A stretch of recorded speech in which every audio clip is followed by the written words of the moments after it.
Hey kids, how's everybody doing? I'm Diana Falzone, and this is the Diana Falzone Show here on Paltalk.com. As you all know, tomorrow is Valentine's Day. For some of you, it elicits happy emotions about love and romance and cupid-y feelings. But for many of you, there's this feeling of, dread.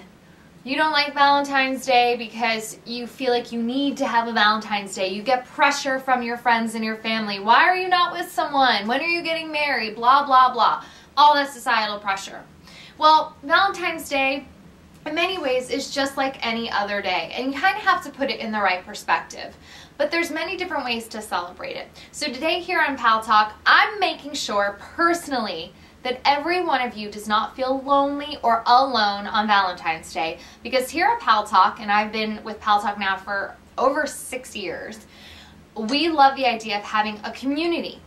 A community where you can gather in rooms like the Diana Falzone Show or in any of the hundreds of other chat rooms where you can connect with people. So today is not only an opportunity to connect with me, which you guys know how to do this, maybe for some of our newer Paltalk users. Here's your little info on that. You can raise your Paltalk hands if you have a mic. Gary, my wonderful producer, will send you through. We can talk directly to one another. Or if you don't have a mic, that's okay. You can still be a part of the fun by texting in your questions and talking to us that way. So everyone is involved on Valentine's Day. Consider me your virtual Valentine. And also, I am a relationship expert, and I have been doing so for over 6 years now in media, and also have my background in psychology and obtaining my master's in mental health counseling. So if you have questions about dating, love, relationships, sex, make sure to answer them. This is the time to do it. Usually we have some fun celebrity guests, but today you're the celebrity guest. It's all about you and your love life. So I want to make sure that you guys know this.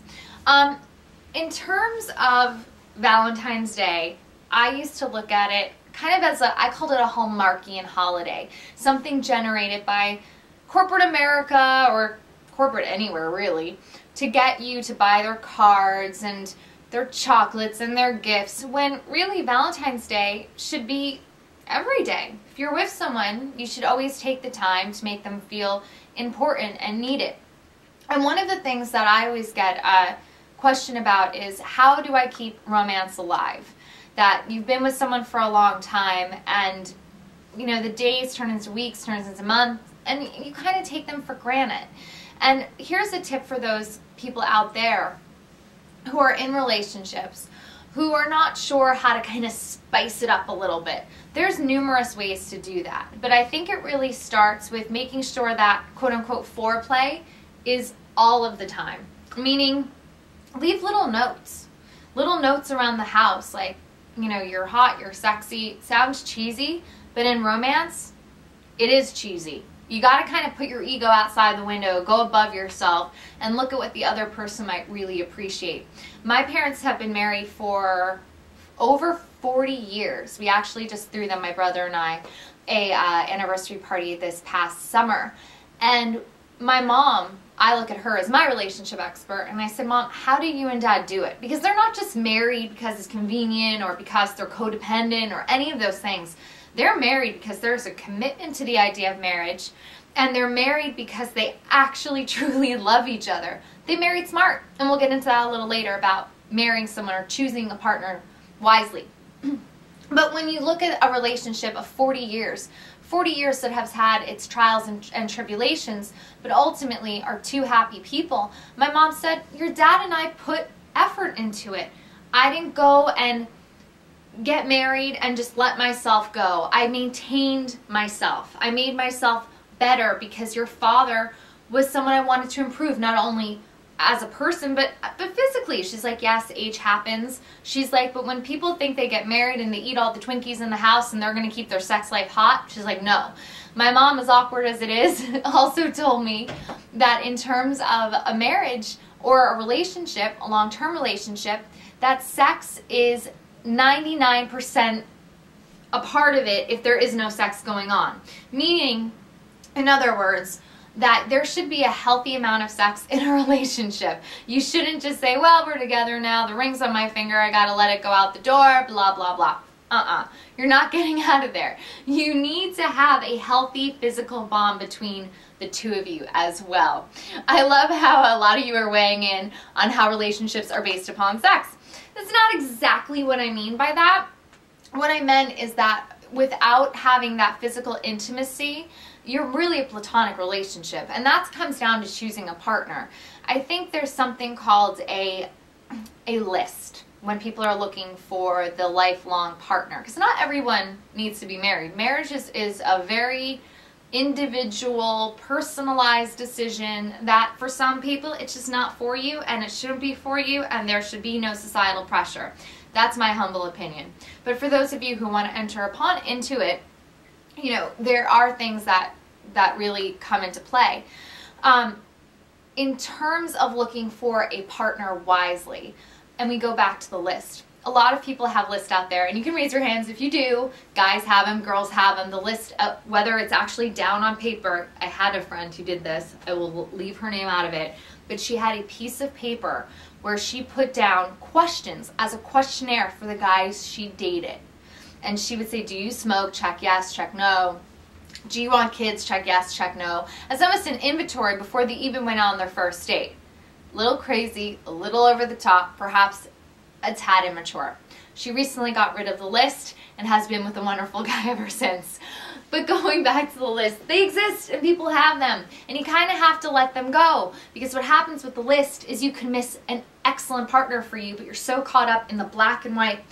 Is he my type? Does he make X, Y, and Z? Does he meet this in terms of height? Does he have a good family? Blah, blah, blah. And you're losing sight of the person. Having an interpersonal connection is first and foremost when you are thinking about choosing your partner wisely. Do they share your same morals, your values, your belief system? Are you on the same page?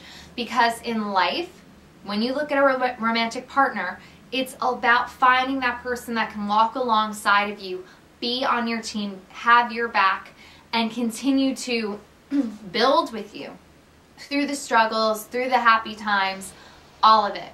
It's really about finding that person who can... You know, Diana? Yeah, Gary. I had a buddy who kept a ledger. He's an accountant, and maybe that's why, but he kept a ledger. And wow. And on one side, he would list the attributes of every woman that he dated, and on the other side, the detriments of every woman he dated, until he honed on just the right one. That's a little... Now, Gary, can I ask you, when you said he honed in on the right one, how, did he go about that, like looking at the list and only figuring that out, or do you think the list went out the window and he just focused on the girl? You know, I've never asked him that because he met his beautiful bride and they've had a wonderful marriage and they have 2 lovely children. Okay. And this is, of course, many years ago, and I never thought to ask him. She probably doesn't even know about the list, actually. I don't know how she would take it if I was over for dinner and I said, by the way, Pat, did you pick your wife, Anne, based on the list, or, you know, did your heart take over? Right. It would put him on the spot, wouldn't it? It would put him on a spot, and probably at this point, you know, leave well enough behind, leave it in the past is probably the best way.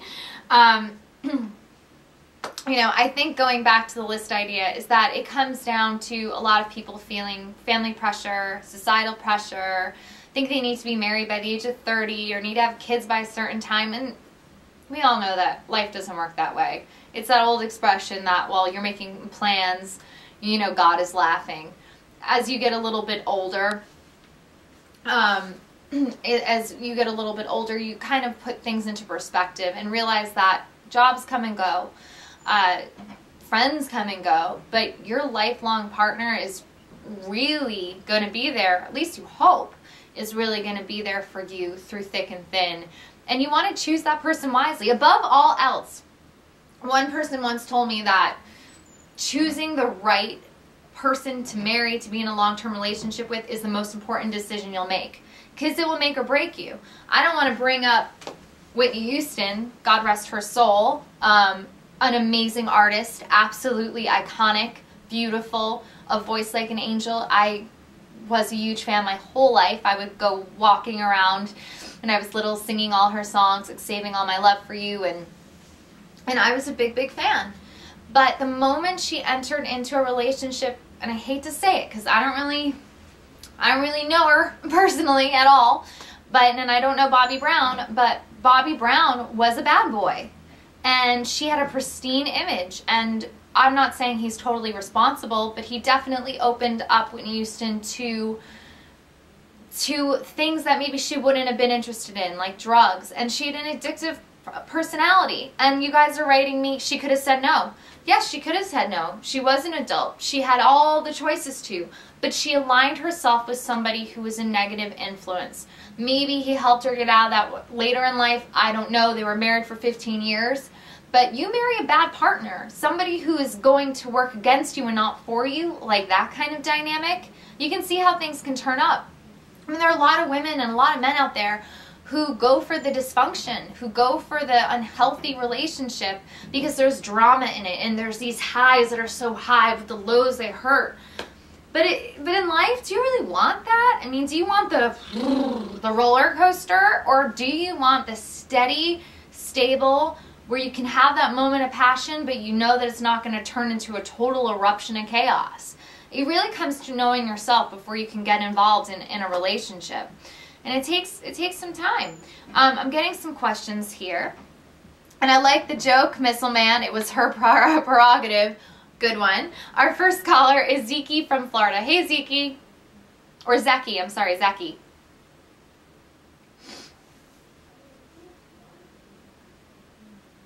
Gary, do we have Zeki? Yeah. Hello. Welcome to the Virtual Valentine Show.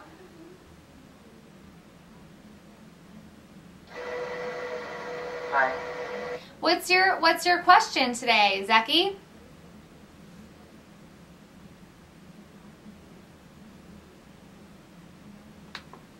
You have no questions?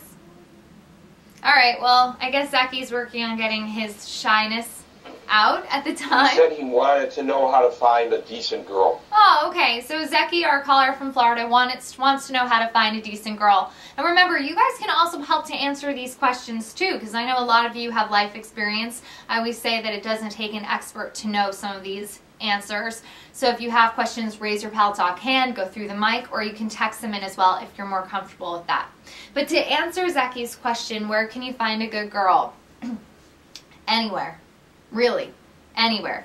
I would say maybe stay out of the strip clubs. It's probably a good idea. But really, there's so many ways that you can connect with people nowadays. We know online dating is one of the most popular forms of meeting people. Zeki sounded a little shy, maybe a little introverted, someone who wouldn't necessarily go up to a girl at a bar or a club. Internet dating might be the best way for you. You can do that here on Paltalk. There's also other sites that I would recommend, like Match.com. Plenty of Fish is also good. You can try free membership, see how it works out. And you can go on and actually view people's profiles and connect with them in a safe way. And I always say that if you're going to do online dating, there are some specific tips. One of them is to keep that correspondence of online about 2 weeks. And in those 2 weeks, get to know their information, their first and last name, so they're Googleable, which means that you can Google them, check them out, make sure they are who they say they are as much as you can. Find out where they work, where they went to college, just basics, so you can kind of get an idea if this person's for real or not, because unfortunately there are so many people out there who are non-legit and who have fake profiles, so you want to avoid that. But you also want to avoid having an online romance, a cyber relationship, where you don't know that person at all. You get kind of enthralled into the idea of who they are in your head rather than who they truly are. So within that 2 weeks, you want to set up an in-person meeting, a physical meeting, but of course you want to do this in a safe, open environment where you're not going to put yourself up for any risk. I would say be careful of flying to meet somebody. Not really a great idea. Also, if they ask you for any money up front for a plane ticket or anything, don't send it. Oh my goodness, I hear so many things, so many just terrible terrible stories. And I have an advice column on my wingman, diana.military.com, and military.com, and I must get several dozen emails weekly from men and women who have been duped by online dating profiles, being told that they, you know, are this amazing person and that they need money because they can't see them. BS, BS, BS. Just never give money. Sorry, end of story. You never give money to someone in terms of online dating. So that's a little bit of online dating. But in terms of meeting someone, I actually have some exciting news. I just became engaged last week. Very exciting. And I met my fiance on the sidewalk. And I was the type of girl that said you have to date with references, you have to know who his friends are, have a mutual friend, something like that. My mom used to say to me, Diana, you know, you're going to turn a corner and you just might meet someone. 2 weeks later, I happily turned that corner and met the man I was meant to spend the rest of my life with.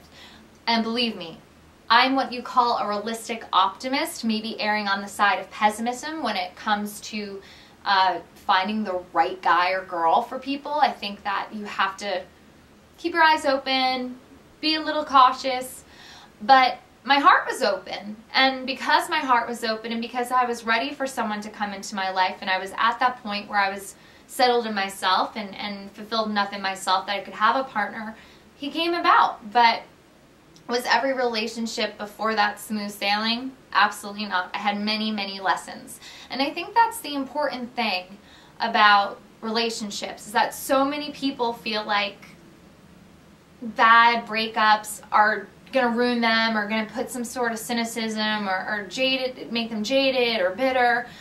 And the important thing is to not let them get to you. You don't want that person who broke your heart to win and let them affect relationship after relationship. Remember, people are individuals. So you dated one douchebag. We're all going to date at least one or two douchebags in our life. It's unfortunate, but it's true. I know for myself, I dated my douchebags, but those douchebags didn't hinder the way I felt about love and about marriage and about romance. Do they make me a little bit more skeptical or cautious of people? Yeah, absolutely. And I would be foolish not to be. But you can't look for love with foggy glasses and thinking that the glass is half empty. You have to hope that it's out there for you.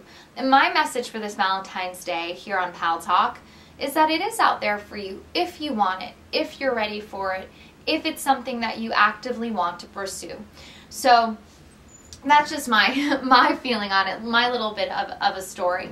In terms of going back, because there is a lot of ways you can meet people, in terms of going back to Zeki's question about how do you meet good people, I would also say to join places, join up for hobbies or extracurricular activities. There's a lot of co-ed sports teams, co-ed softball. If you're athletic and you want to meet someone who's also sharing those interests, join those places. If you like art, go to art galleries, go to parties. You can look up in your local newspaper, your ledger, you can find out what is going on.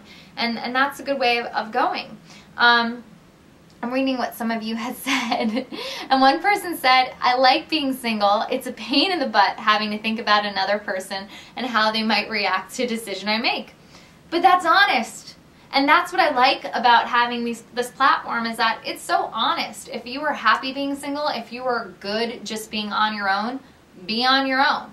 Another thing that I think people have to be a little hesitant about is really being introspective. And before you look for somebody to be a partner or look for a date or any of that, know what you really want out of it. Because so many people think that they have to tell someone what they want to hear.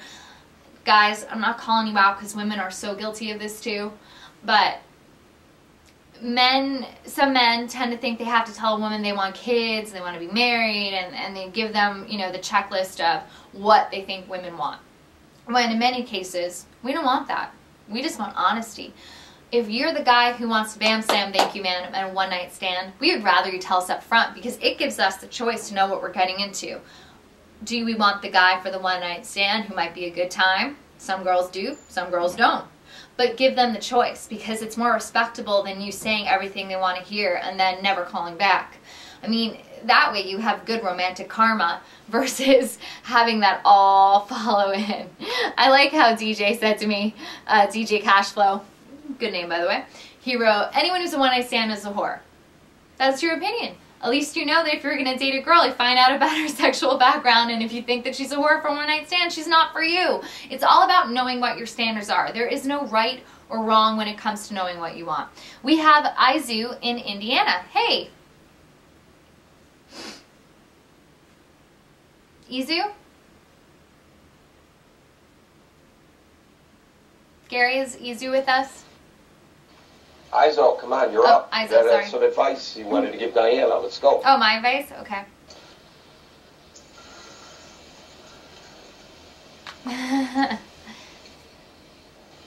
If he's not there, Gary. Up there? Oh, hi. Yeah, you have to start talking, my brother. I'm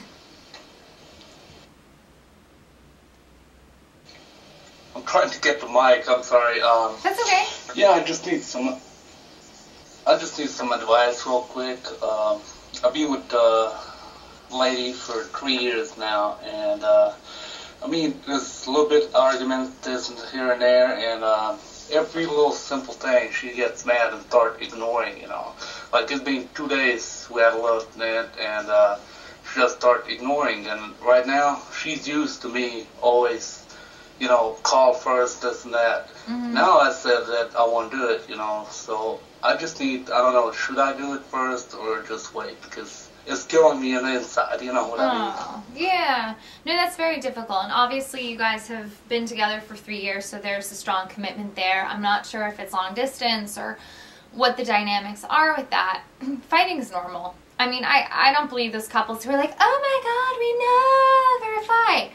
Fighting can be very constructive. It also can be very negative. It depends upon how you use it. If you're fighting as a way to communicate, get your points heard, and then work on whatever the frustration is, that's positive fighting, and that's healthy. And we all are going to have explosions and flare-ups, and it happens. As long as it's not abusive, we're fine.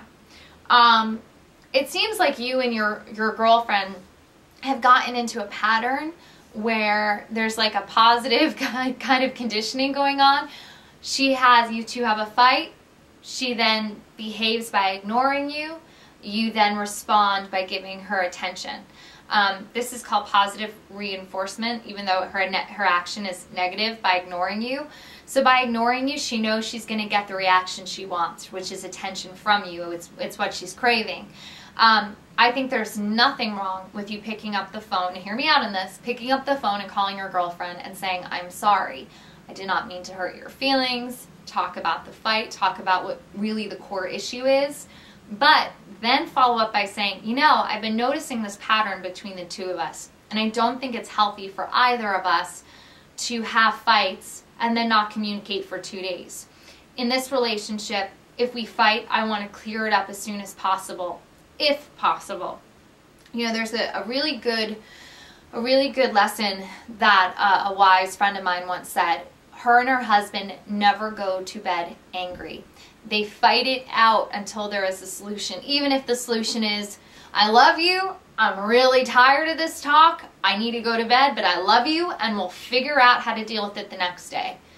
It is so bad when people let things linger and build up, and soon you have resentment over something you don't even know why you have resentment. So nip it in the bud, Izo. Talk to her and then tell her you don't want these fights going on for days. It's not emotionally healthy for you or emotionally healthy for her, and it certainly will damage your relationship if you don't handle that. So I think that this is important. I really do. We also had a question in the chat room about friends with benefits. What is the opinion on friends with benefits? Unless the both of you are in the same exact emotional place of just wanting sex and nothing more and not expecting it to come into a relationship, friends with benefits. What's the reality of that actually happening? There is bound to be one person who wants more out of that, and someone will be disappointed. If you just want to have sex with somebody, if you just want to have physical intimacy without real intimacy, don't do it with a friend. That person's not going to be your friend. ever again. Don't touch that. It is so awkward. Don't do the friends with benefits because it's easy. It's just like you're whoring out your friends. Don't do it.